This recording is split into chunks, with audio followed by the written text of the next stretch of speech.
안녕하십니까. 칸중국 코리아 이유진입니다. 독일 여자 단식 봅슬레이 금메달 리스트인 나탈리 가이젠베르그는 베이징 동계올림픽에서 2개의 금메달을 땄습니다. 그녀는 귀국 후 다시는 중국에 가지 않겠다라고 말했습니다. 34세의 경찰관인 가이젠베르그는 인권을 침해하는 중공 정부가 올림픽을 주관하는 데 대해 답답해하며 뒤늦게 출전을 결심했습니다. 그녀는 8일 여자 봅슬레이 싱글에서 금메달을 따내며 동계올림픽 3연패를 달성했고 이어 팀 개조에서도 다시 금메달을 따냈습니다. 올림픽 금메달은 모두 6개로 동계올림픽 사상 가장 성공한 독일 여자 선수입니다. 그녀는 다음날 베이징 기자회견에서 발언 시점과 장소를 조심해야 한다라며 독일에 돌아가면 더 많은 이야기가 있을 수 있지만 여기서는 발언하지 않겠다라며 중국 인권 문제에 대한 언급을 버렸습니다. 가이젠베르그는 귀국 후 16일 독일 TV 대담 프로그램에 출연해 이제 다시는 중국에 가지 않겠다라고 밝혔습니다. 선수로서 중국 인권 문제를 생각하지 않고 자신의 대회 준비에 전념하는 게 힘들었다고 털어놨습니다. 베이징 동계올림픽은 과거 올림픽과는 분위기가 완전히 달라 참가자들은 외부와 완전히 격리돼 있었고 공항에 도착하니 높은 벽으로 주변 환경이 전혀 보이지 않고 주민들과 접촉할 기회도 없었다는 게 그녀의 설명입니다. 다음 뉴스입니다.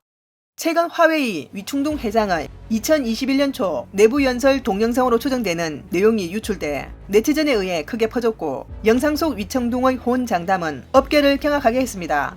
위청둥은 먼저 국영기업의 자동차 제조업계를 비난하며 그들은 브랜드도 없고 유통 채널도 없고 제품 디자인도 안 되고 각 분야의 경험도 충분하지 않다. 그들은 자동차를 만드는 새로운 세력이 부상할 때 아무도 이기지 못했다. 그래서 우리 화웨이가 들어가야 한다.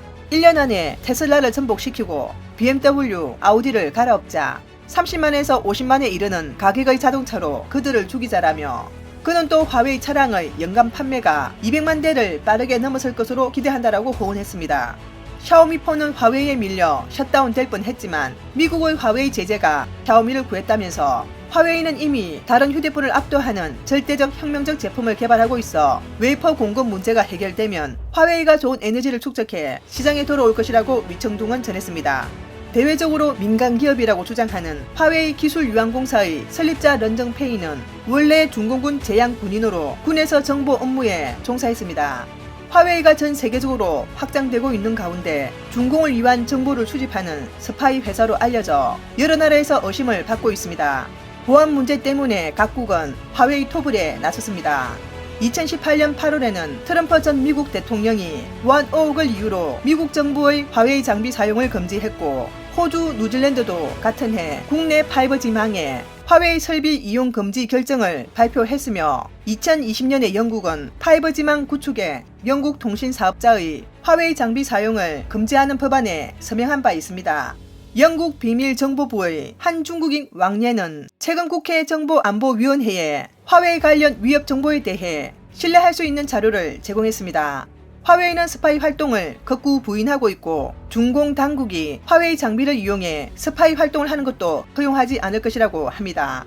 하지만 화웨이가 자랑해온 늑대 기업 문화에서 중국 외교부의 전략 외교 특성을 어렵지 않게 볼 수 있고 위청둥 회장의 내부 강연 영상에서도 이런 건방진 늑대 성격이 충분히 감지됩니다.